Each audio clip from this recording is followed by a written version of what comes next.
Going to Rome for the first time? That makes you a Rome rookie. Be sure to avoid these tourist mistakes so you don't look and feel like a total newbie. Hey guys, welcome to our YouTube channel. In this video, we will tell you about the top 10 tourist mistakes to avoid in Rome, Italy. Please subscribe to our channel if you want to travel without having to endlessly wait until others are ready to grow. Now let's get started. Mistake number 10. Expecting air conditioning. Americans love air conditioning. Italians do not. In fact, we've heard multiple locals say that AC causes bronchitis. So don't expect to walk inside to cool off unless you're hitting up a grocery store.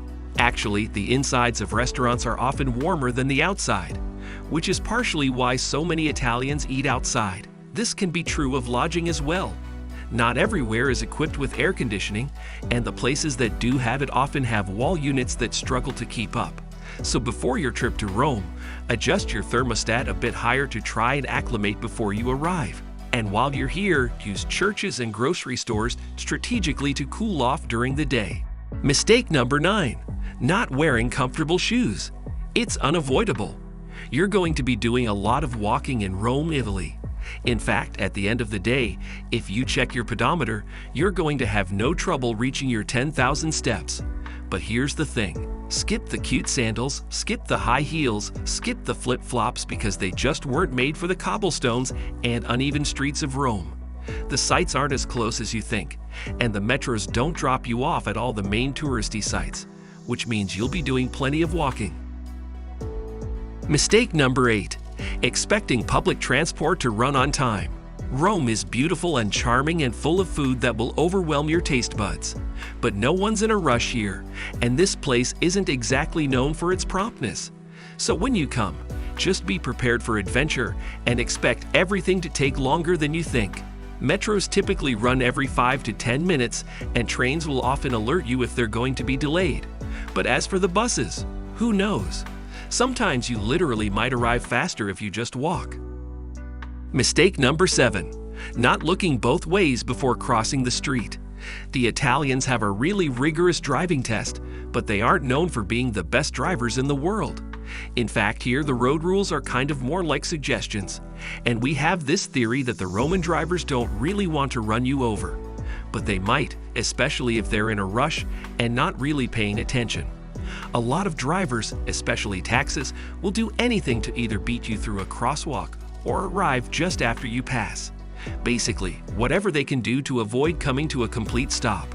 So you don't want to cross the streets here without paying attention, but you can't be too passive either.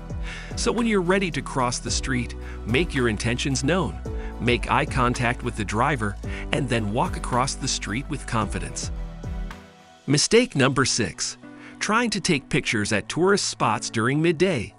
Imagine that it's hot, sunny, and crowded with hundreds, if not thousands, of sweaty tourists. And that's pretty much every single site, every single day during peak season in Rome. You might be thinking, how can this be a mistake? How else am I going to see all these sights? Our best advice is to go early in the morning or late at night if you want a great photo or just the opportunity to sit and take in the setting. Italians typically aren't morning people, and neither are tourists. So the early mornings, especially before 8 a.m., have less people and it's cooler.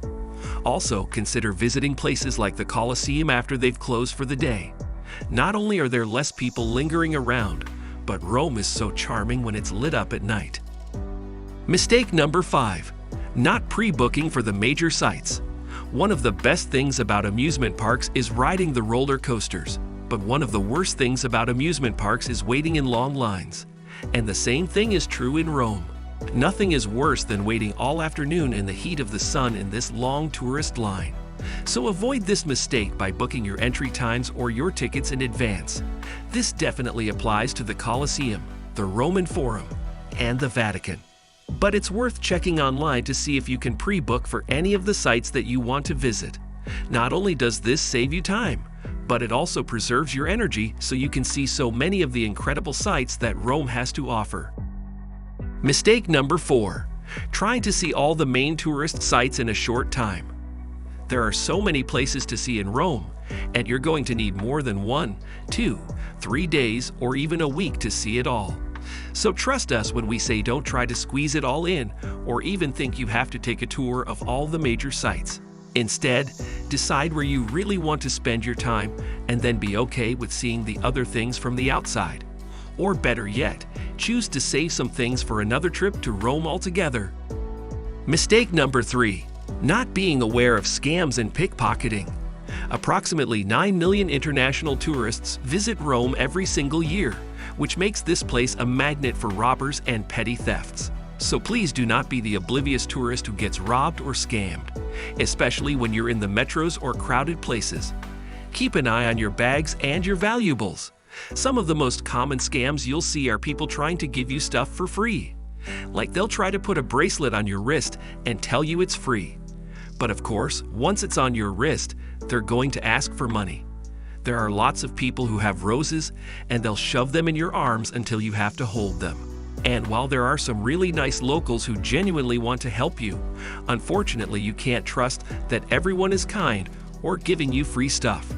Mistake number 2. Assuming everyone in Italy speaks English. Although English is one of the most widely spoken languages in the world, the native language in Italy is, of course, Italian. And it's kind of rude to come to their country and assume they will speak your language, or English. Also, speaking louder or more slowly doesn't change the fact that you're still speaking English, and it likely won't help a local who either doesn't understand or doesn't want to understand. Recent estimates suggest that only about 1/3 of Italians speak English on even a basic level, so don't assume that a local who won't respond to you in English is being rude. All of this should encourage you to learn some basic Italian words, both to help you communicate and to better connect with the locals. Mistake number 1. Not using the water fountains or using them incorrectly. First of all, you do not need to buy bottled water in Rome, Italy.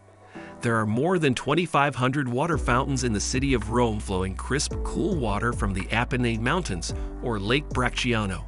Bring a water bottle to refill from these fountains on a full day of touring the city.